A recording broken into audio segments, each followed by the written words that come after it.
three ones. Yeah, well, 3-1's got the job done. So again, congratulations to Mason Lang. He is, with any luck, Mono Green is locked for top 8.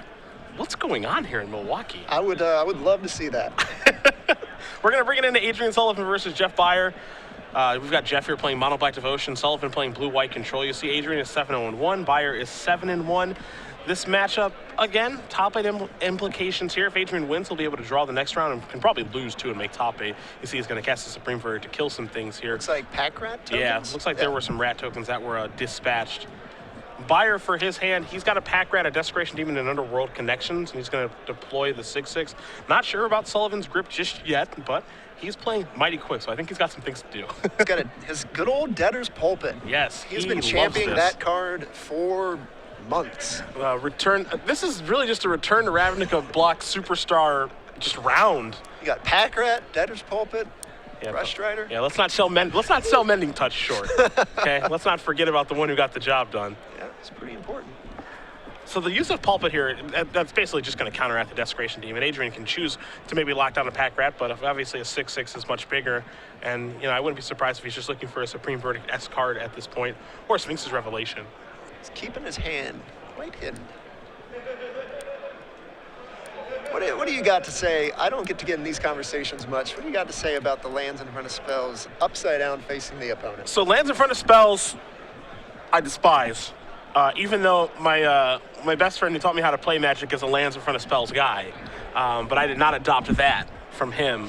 Now the upside down thing, I couldn't personally do, but I know Adrian's been doing this forever. Yes. I've known Adrian since, I think, like 2003 or something. So this isn't something that's out of the ordinary. He's been doing this forever.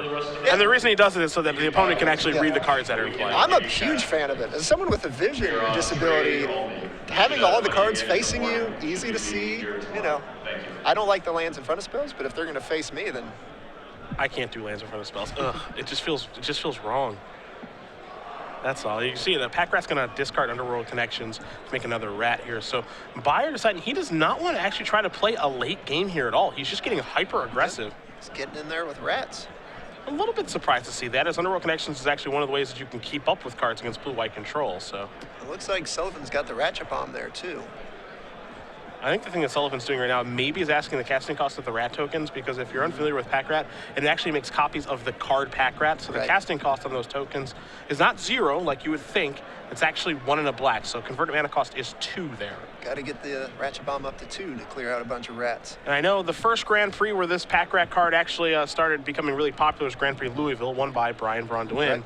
And a lot of horror stories of people activating Ratchet Bomb for 0 and them... Todd, Brad, and him having to go, yeah, my stuff doesn't die. And you can call a judge because it's not the first time this has happened today.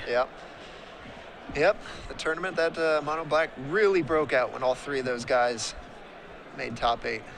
Now, again, Adrian, of course, knows this interaction, so he's going to take the bomb up to 1, but he's underneath significant amount of pressure here to find some sort of answer. Beautiful could just be on chump blocking duty, but if he finds a card like Supreme Verdict or Revelation, he's good to go.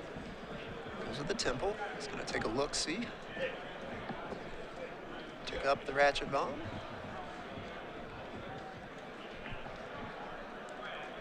See, Adrian really considering a scry here. He's only got 2 cards in his hand, so he's just trying to hold on because Jeff has really just kind of played his hand here. Yes. He's moving in with pack rat for the duration of this game because he's discarded 2 cards to pack rat that are very powerful in this matchup in Underworld Connections and Erebos, but he has no interest in trying to play a longer game against Adrian. Yeah, when you get in those situations where you just force them to have the verdict or the detention sphere or they die. A lot of people are like, well, you're putting all your eggs in one basket when you go on the pack rat plan, but if they don't have the answer, gets the job done. Yeah, and the answer right now is actually pretty slow for Sullivan. That's the problem in Ratchet Bomb. It's a very, very slow answer. His Beier's going to draw his card here. So I'm not sure exactly what it was, but it almost doesn't matter if it was anything, because, again, I think he's just shoving on the pack rat plan. I think Adrian's just going to have to actually activate Immutable to block here. Every card off the top of his deck is a pack rat. Because right now the attack is for 9. So Adrian would have to block, because if he doesn't block, activate pack rat, and it would be an attack for 12. Dead.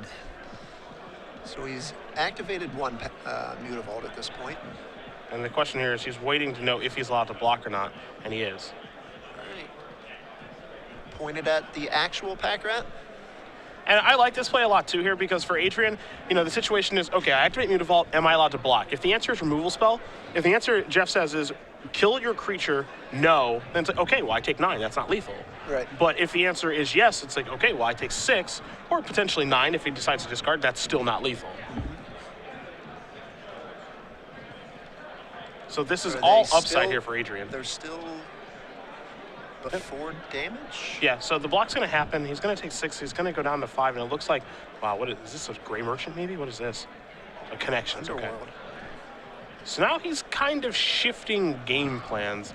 There's a Render Silence. So Adrian says, no, you do not get to do that. And you don't get to cast any more spells if you had any cards in your hand. Ratchet Bomb's going to tick up to 2, and now Adrian's going to quickly untap because he's in the driver's seat now. Now has the answer to the rats. And with Debtor's Pulpit keeping the demon down there. This is main phase spell. I wonder what this is. 5 mana. Jace. He's going to tick that up. He's going to turn over Whip of Erebos and draw a card. It's a really good card to turn over. Yeah, not a card you want to see. And now Adrian has a nice source of card advantage and just a way to win the game, too. Adrian's going to blow up the bomb, going to take care of the rats. He's got the Pulpit for the demon, and now it's on Jeff to actually draw something almost immediately. So you got to do chain a couple Gray Merchants? That's or one. Just have the one. Yep, that's one off the top. Sullivan's going to go down to 1. He's got Demon, Gray Merchant, and Underworld. He renders silent the Underworld. Sorry.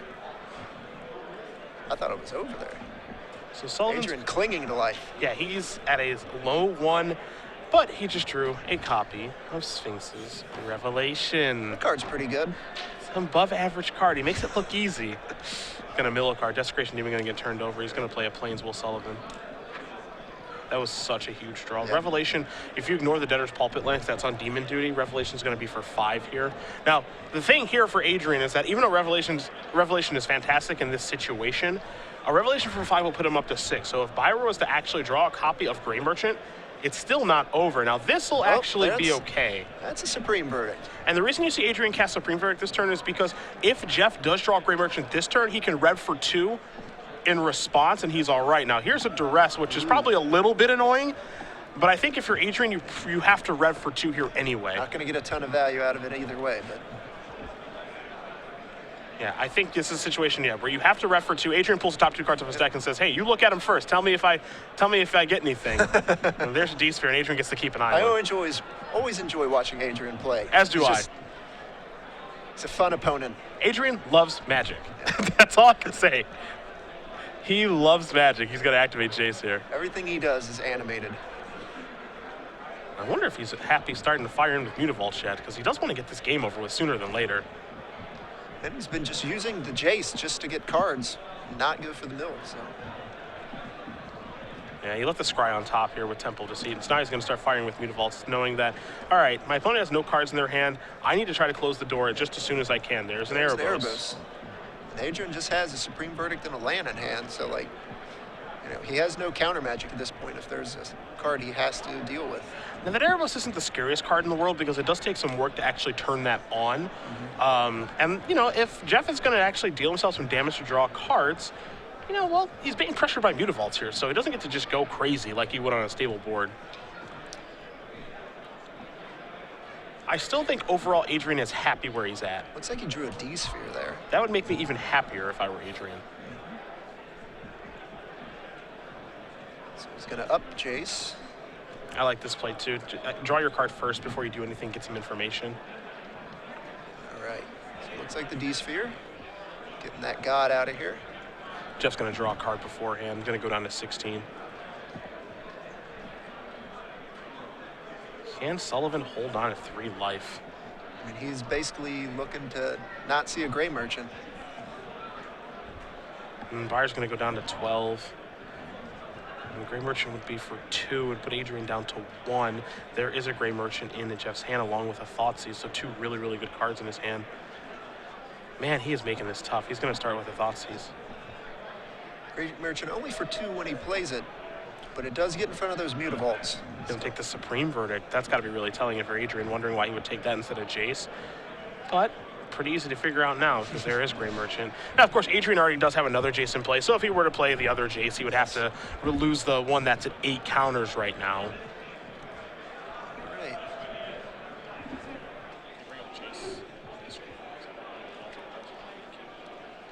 Let's see, Sullivan is going to, looks like he's going to use the ultimate here. Yep.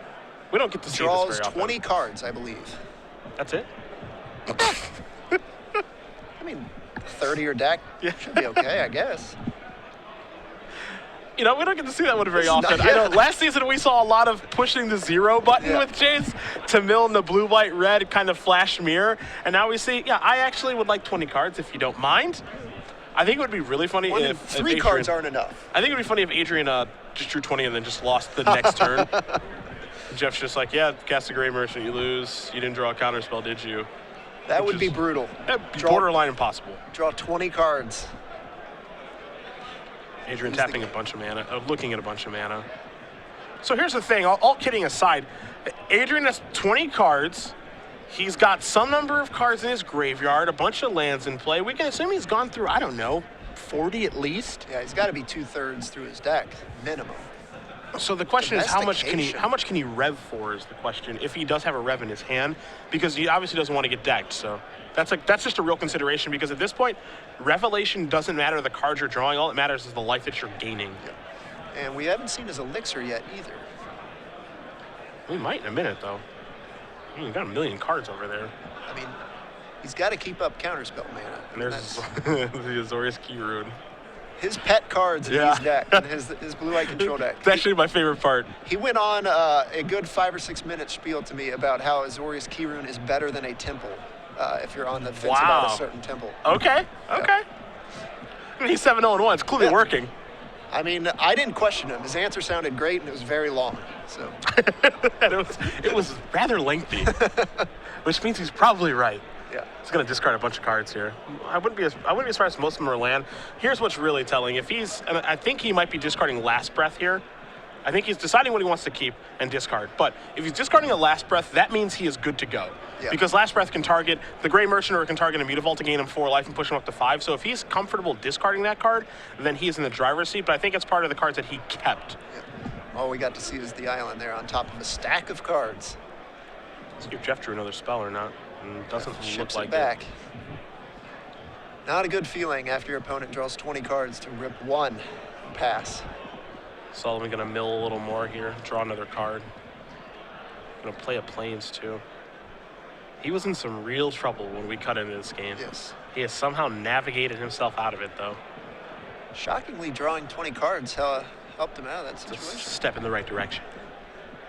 Looks like it was a spell. It's a hero's downfall. He's going to use it on the Mutavault, but Adrian's going to gain the life in response. And that might be the nail there. And it's funny to say that Last Breath, targeting your own creature, is the nail, but that's exactly why Jeff Beier is going to concede the game, because now Sullivan is up to 5 life. Yep. He's got Gray attackers. Merchant. Yeah. Gray Merchant's no longer out, so that's going to do it. Yeah, with that win, Adrian got to lock up the top 8 berth there as long as his opponent doesn't force him to play. He can still X1.